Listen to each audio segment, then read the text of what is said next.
So we are going to find instantaneous rates of change by calculating derivatives. It's a lot easier than using the limits. So a derivative is just what I've been talking about.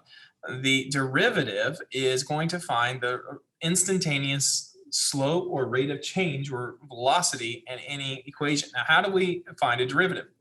How it's found is this. Let's just say you had an equation or a function f of x equals x to the power of n. The derivative, and here's the symbol for it. Right here, this is the symbol for a derivative, is going to be found by multiplying the function derivative. There we go. Multiplying that function by whatever the power was and then subtracting the power by 1. Okay, and that's what we call a derivative. Notice that's what exactly my equation was here. I took my power, I multiplied this function by it, 3, and I dropped it by power by 1, so it became 3x squared. Over here, this is like the power of 1, so I multiply by 1, so it's 3 times 1, which is 3, times x to the power of 0. X to the power of 0 disappears because that's just 1. And so that is what we call a derivative.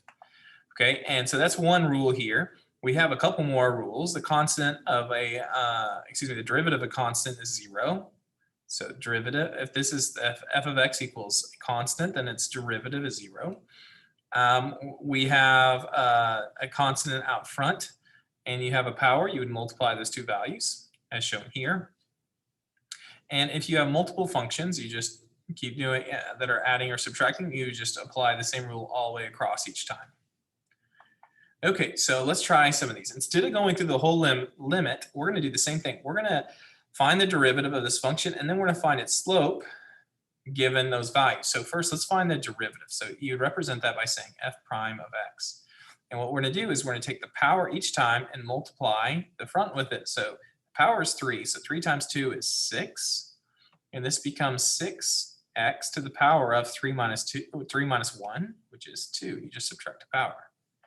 Now I'll do the same on the second portion. I'll take this power 2 and I'll multiply it right there. So 2 times 2 is 4. And my power drops by 1. So 2 minus 1 is 1. So it's the power of the first.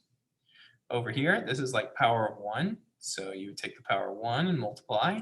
So it'd be -7. But this becomes x to the 0. And you don't need to write that. You can just leave it like that. This is a constant. This is what we call a constant. And so its derivative is 0. It disappears. So that right there is my derivative. That equation will find the slope at any one point on this graph. So we want to evaluate the derivative at 1.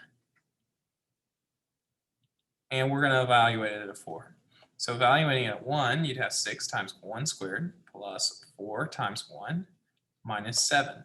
1 squared is 1, so 6 times 1 is 6, plus 4, that's 10, minus 7 is 3. So f prime, that's what you can call that, f prime, or the derivative of f at 1 equals 3.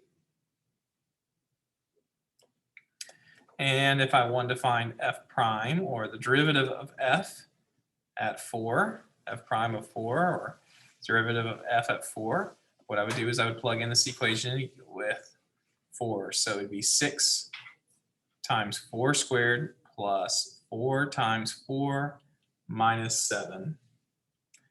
When I do my math here, I'm going to have 16. 4 times 4 is 16. I got to do PEMDAS. The exponent goes first. Now I multiply this out. 6 times 16 is 96.